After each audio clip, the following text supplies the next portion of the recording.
Okay, let's do another example of using dynamics. Okay, so remember that in dynamics, what we do is we say that you've got this thing rolling down this plane, right? Okay, this plane is 2.75 meters long, right? And then we know that it is 0.65 meters tall. Okay, that's the height of this thing, right? So ultimately, by the way, at the end there, if we want to know this angle right there, there's theta, right? That angle is, the sine of that angle is equal to 0.65 divided by 2.75, because this is the, of course, the opposite side, right? That's the, this is the adjacent, or the hypotenuse, right? Okay, so we're just using SOHCAHTOA. Okay, now remember that acting down this plane is the parallel component of gravity. So mg sine theta, right, is going to provide the force needed to just translationally accelerate it, and then also rotationally. Well, for rotational acceleration, right, remember that what torque is RF, torque is also I alpha, right? Okay, so if you want to relate force and all of these things, right, you're going to say RF is equal to I alpha, right? So therefore, the force needed, the tangential force needed to make that thing accelerate is I alpha over R. I'm just dividing both sides by R. Okay, so this ends up being I alpha over R, right? Now, we're going to substitute the, let's pick a different pen color here. Use the red.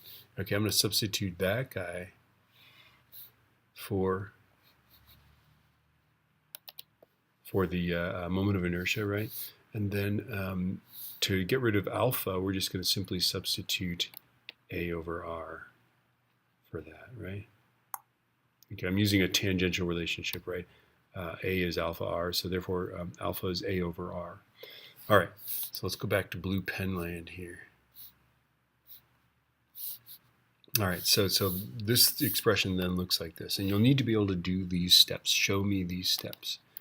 Mg sine theta, right, is Ma plus, and then instead of I, I'm going to go 2/5 mr squared,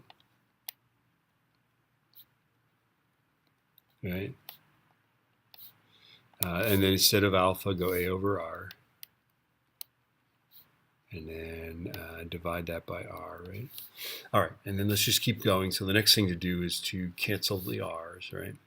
So we've got Ma plus, and then this R gets rid of the squared, this one gets rid of that guy, right? And you end up with 2/5 Ma, right? Right?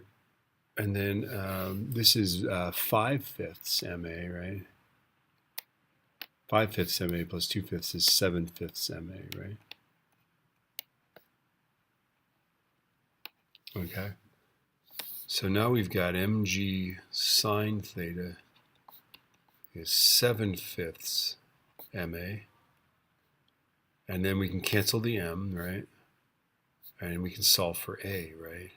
Comma, A is equal to 5/7 G sine theta. Now, at this point, we can plug in numbers. Are we ready for this? This is exciting, right? So we got 5/7 times 9.81. And then remember the sine of that angle. They don't tell you the angle, but the sine of it is this, 0.65 over 2.75, right? It's the opposite over the hypotenuse, right? So 0.65 divided by 2.75. All right, let's get that. I'm going to calculate that. All right, here we go. 5 divided by 7 times 9.81 times 0.65 divided by 2.75. And I get 1.6562 meters per second squared. So we got this answer, right? But now with this method, we don't get the final velocity, right? We naturally get the acceleration on the plane. But that's not a problem. We can find the final velocity using SUVOT. So v squared is u squared plus 2as, right? So comma, v squared is 0 squared, because let's assume it starts from rest. It doesn't say that.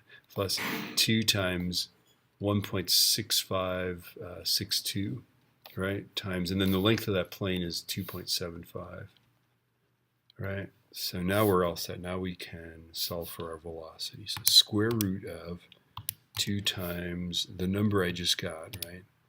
Times 2.75, and I get 3.018 meters per second, right? So if you're doing this method, if you like this method, right, you got to somehow remember how to get to this, right? Make these substitutions, cancel the r's, combine the terms of m, right? You got to do little fractions there, right? Okay, cancel the m's, right? And then just plug the numbers in. Remember, the trick for the sine of the angle is that you can find that using SOHCAHTOA. Anyway, I hope that helps.